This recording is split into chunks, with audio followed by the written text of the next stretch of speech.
Welcome back, students. As in my previous videos, we have already talked about the differences between the living and the non-living world. Now in this video, we are just going to talk ahead what are the defining features which are the characteristics of every living organisms, or what are the properties which serves as the defining features of life. So dealing up with the very first thing, that as we all said, that living things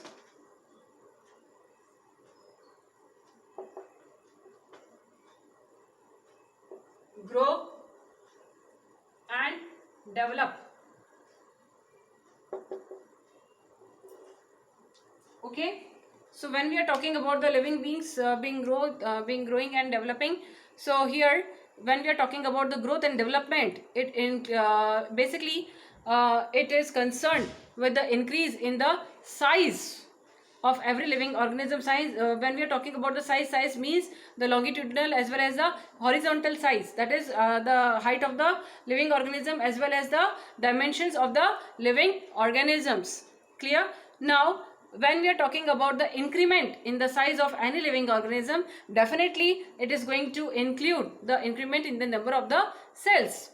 Clear? So now what happens over here, that though we can say that every living organism, it tends to grow and develop in order to become capable of reproduction, but we have also seen that growth and development is also exhibited by some of the non-living organisms. That is for an example, if I give you an example of the sand dunes. Clear? You must have seen the sand dunes in the desert area, that these sand dunes, they keep on moving from one place to another place due to the movement of the wind, according to the movement of the wind. So what happened over there, that you must have seen that if there was a small sand dune early in the morning at one place, then after the effects of the motion of the wind, you must have seen that dust particles, they have settled down, and that small sand dune, it has converted into a large big sand dune. So here the increment in size has taken place, means development has also taken place. So can we include the sand dunes in the category of living organisms? Is it possible for us to say that the sand dune is a living organism, since it is exhibiting both the growth and the development? The answer is that no, sand dunes can never be called as living organisms, that is, they cannot be included in the category of living organisms. The reason behind that is that the growth in the size that was exhibited by the sand dunes, it was due to deposition of the sand particles externally. Clear? But when we are defining growth, it is an intrinsic factor, means growth always takes from inside. When we are talking about from inside, means it includes internal growth. Internal growth means it includes cell division. So it is an intrinsic factor and it is a non-revertible factor. Non-revertible means it cannot be reversed. It can not be reversed. अगर आपने living organisms को देखा होगा तो हर living organism का अपना own एक proper pattern होता है ग्रोथ और डेवलपमेंट का, एंड अकॉर्डिंगली वो लिविंग ऑर्गेनिज्म उस पर्टिकुलर पैटर्न के अकॉर्डिंग ग्रोथ भी करता है, डेवलप भी करता है. और अगर एनिमल्स की हम बात करते हैं तो एनिमल्स में वो ग्रोथ जो है आफ्टर सर्टेन एज जाकर के रुक जाती है, लेकिन प्लांट्स की जब हम बात करते हैं तो प्लांट्स में वो जो ग्रोथ है वो कुछ रीजंस में कंटिन्यू रहती है. वो हम डिफरेंशिएशन कर चुके हैं और ऑलरेडी आगे आने वाले चैप्टर्स में हम कर लेंगे, 9th में आप पढ़ चुके हो.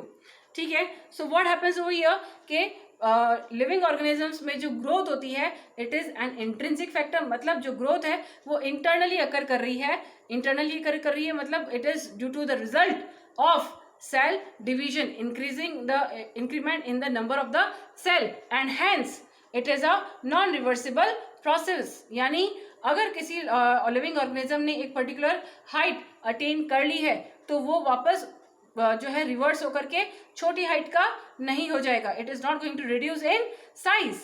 Clear? So that is what is meant by say that what is growth is always an intrinsic factor, it is not extrinsic. जैसा कि हमने sand dunes में देखा, sand dunes में क्या हुआ, sand dunes में वो एक extrinsic factor था.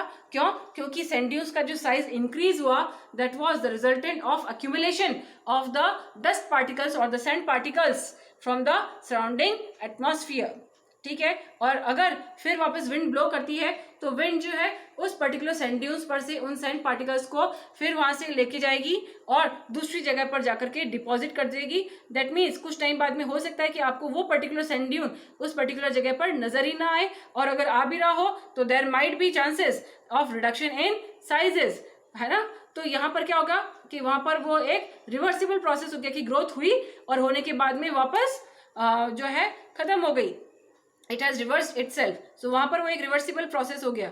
Therefore, keeping all these views in mind, we can say that growth and development are not the defining features of living organism. Clear? Now talking ahead of the second thing, that living things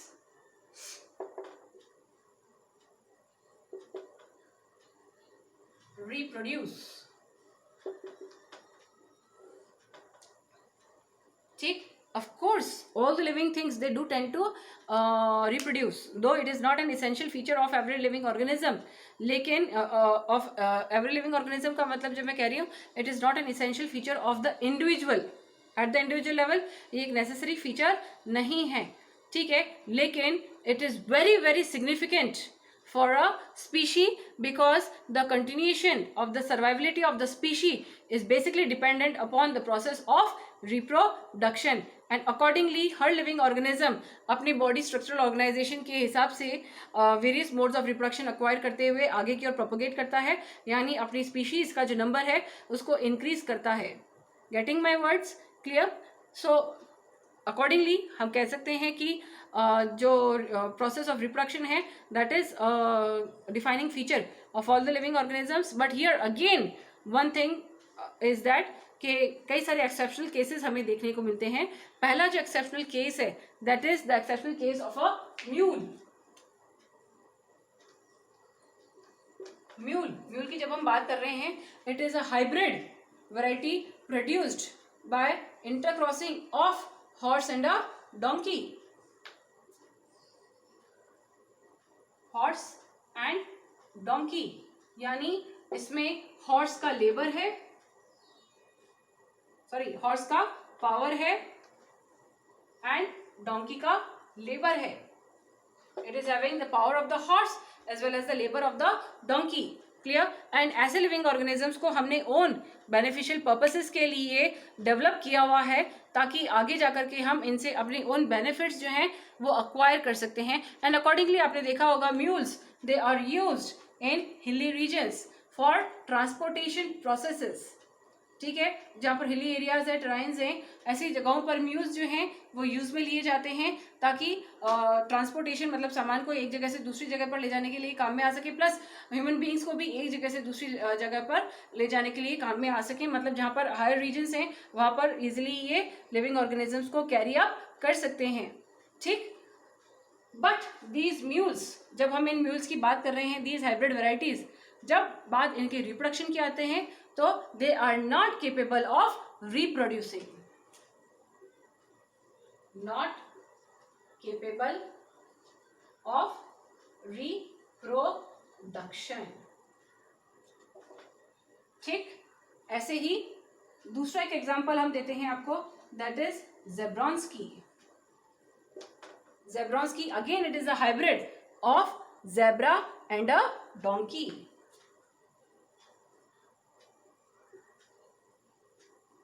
again हमने इसको अपने own beneficial purposes के लिए develop किया हुआ है through hybridisation process. Clear? लेकिन यहाँ पर जब हम बात करते हैं कि ये इंडिविजुअली रिप्रोड्यूस कर सकता है या नहीं, यानी कि एक ज़ेब्रोंस्की जो है दूसरा ज़ेब्रोंस्की प्रोड्यूस कर सकता है या नहीं, यहाँ पर it fails out. It is not successful in reproduction. Not capable of reproduction. ठीक है. सो इन दो एग्जाम्पल्स को देखते हुए since they are not capable of reproduction, तो क्या ये लिविंग ऑर्गेनिजम्स नहीं है? बिल्कुल है। क्यों? क्योंकि ये बाकी जो दूसरे कैरेक्टरिस्टिक फीचर्स हैं लिविंग ऑर्गेनिजम्स के, वो सारे के सारे फीचर्स ये एग्जिबिट करते हैं। ऐसे ही 2-3 एग्जांपल्स और दे देती हूँ मैं आपको, जो कि रिप्रोडक्शन का एक्सेप्शनल केस है। जैसे एक केस है जहाँ पर कई सारे इनफर्टाइल कपल्स हैं, ठीक है, which are not capable of having the issues. They are couples, happily married couples, लेकिन still they can't have issues, ठीक है, they can't have children. So aren't they living organisms? Of course they are living organisms, ठीक है। ऐसे ही बहुत सारे जो आपके स्टेराइल मेल्स हैं, स्टेराइल फीमेल्स हैं, and even in certain cases जो ट्रांसजेंडर्स भी होते हैं, इन सर्टन एक्सट्रीम केसेस, वहाँ पर भी हम ये देखते हैं that they are not capable of reproduction. तो क्या वो लिविंग ऑर्गेनिजम्स नहीं है? ऑफ कोर्स एंड डेफिनेटली वो लिविंग ऑर्गेनिजम्स हैं, ठीक है। So again when we are talking about reproduction, reproduction is not a defining feature of life or the living organisms.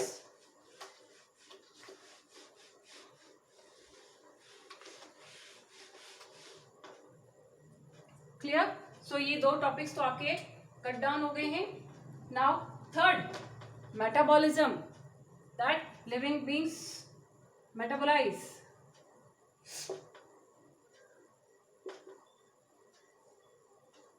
आप अपने 10th क्लास के सिलेबस में एक चैप्टर जो था बायोलॉजी का वो पढ़ के आए थे, that was life process. Life process जो है आपके जितने भी बॉडी के अंदर होने वाले सारे प्रोसीजर्स हैं which are essential for the survivability of any living organisms, उससे डील अप कर रहा था। और ये जो हैं प्रोसेसेस, उसमें इंक्लूड होता है आपका nutrition, digestion, excretion, respiration, circulation, etcetera etcetera, ठीक है। यानी हर लिविंग ऑर्गेनिज्म अपने बॉडी स्ट्रक्चरल ऑर्गेनाइजेशन के अकॉर्डिंग मेटाबोलाइज करता है। यानी मेटाबॉलिज्म की जब हम बात करते हैं यहाँ पर फिर दो प्रोसेसेस आ जाते हैं, catabolic processes and anabolic processes. One process deals up with the breakdown of biomolecules and one process deals up with the what to say synthesis of the biomolecules। यानी मेटाबॉलिज्म के अंदर both breakdown and synthesizing work होता रहता है, and that is a very essential thing or essential process in the survivability of any living organism। so उस basis पे तो definitely what to say metabolism या मेटाबॉलिक प्रोसेसेस जो हैं they are the defining features of every living organism. But again here there is an exceptional case. जब हम बात करते हैं इन मेटाबॉलिक प्रोसेसेस की, ये जो मेटाबॉलिक प्रोसेसेस हैं ये outside the body in external environmental conditions, यानी हम इनको लेबोरेटरी कंडीशंस में test tubes and culture plates के अंदर इन प्रोसेसेस को हम जो है प्रोसीड ऑन करवा सकते हैं, कंप्लीट करवा सकते हैं in the presence of certain what to say the environmental conditions that are present in the body. जैसे भी हमारे बॉडी का एनवायरमेंट, टेम्परेचर, प्रेशर एंड जो भी है वो सारी चीज़ें उसको प्रोवाइड करवा करके हम उसको बॉडी के बाहर भी उस प्रोसेस को प्रोसीड ऑन करवा सकते हैं। तो अगेन चूंकि ये प्रोसेस सिंपली बॉडी के अंदर तो नहीं हो सकता, बॉडी के बाहर भी हो सकता है, ठीक है। So it is not exclusively the property of the body itself, but it can be done outside the body also, and on the basis of that we say that again metabolism is not the defining feature of living organisms. Then fourth is consciousness. When we are talking about consciousness, definitely consciousness is a defining feature of all the living organisms. हमने ऐसा क्यों कहा? Because every living organisms it is capable of responding not only towards the external stimuli or the external environmental conditions, but it is also capable of responding towards the other living organisms. Accordingly, आपने देखा होगा that early in the morning you must have seen the flowers blooming, the birds chirping around here and there. Clear? And what to say that even the human beings, they have got their own biological clock set up, that is with the morning you just wake up, and by the fall of the night you people just go to sleep, and accordingly आपकी जो body का energy level है वो भी vary करता है all throughout the hours of the day. Clear? Not only this, ऐसे हमने बहुत सारे एग्जाम्पल्स देखे हैं इन द लाइफ जहाँ पर कॉन्शियसनेस की जब हम बात कर रहे हैं कि हमारा जो रिस्पॉन्स है, हमारा जो व्हाट टू से इंट्रैक्शन है अदर लिविंग ऑर्गेनिजम्स के प्रति भी और जो अदर एक्सटर्नल एनवायरमेंटल कंडीशंस हैं उनके प्रति भी. That is what is known as what to say consciousness. यानी जब मैं अपने आप को पिंच करती हूँ या प्रिक करती हूँ तो मुझे वहाँ पर दर्द होता है. There is a sensation of pain, there is a feeling of pain. लेकिन अगर मैं किसी नॉन लिविंग ऑर्गेनिज्म को पिंच करूँ या प्रिक करूँ तो उसे किसी तरह का कोई पेन नहीं होगा. That means it is not capable of responding. Response में मैं क्या करूंगी, अगर मुझे कोई यहाँ पर पिंच कर रहा है या प्रिक कर रहा है तो मैं अपना हैंड तुरंत हटा दूंगी. ठीक है. लेकिन नॉन लिविंग थिंग्स को ये सब चीजें कोई इफेक्ट नहीं करती हैं. इससे उन्हें कोई फर्क नहीं पड़ता. क्यों? क्योंकि they are not able to respond back. ठीक है. So here with this we can say that of course consciousness it is the defining feature of life. Clear? And with this we complete up with the topic that what are the defining features of life. So in our next videos we are just going to continue ahead. Thank you.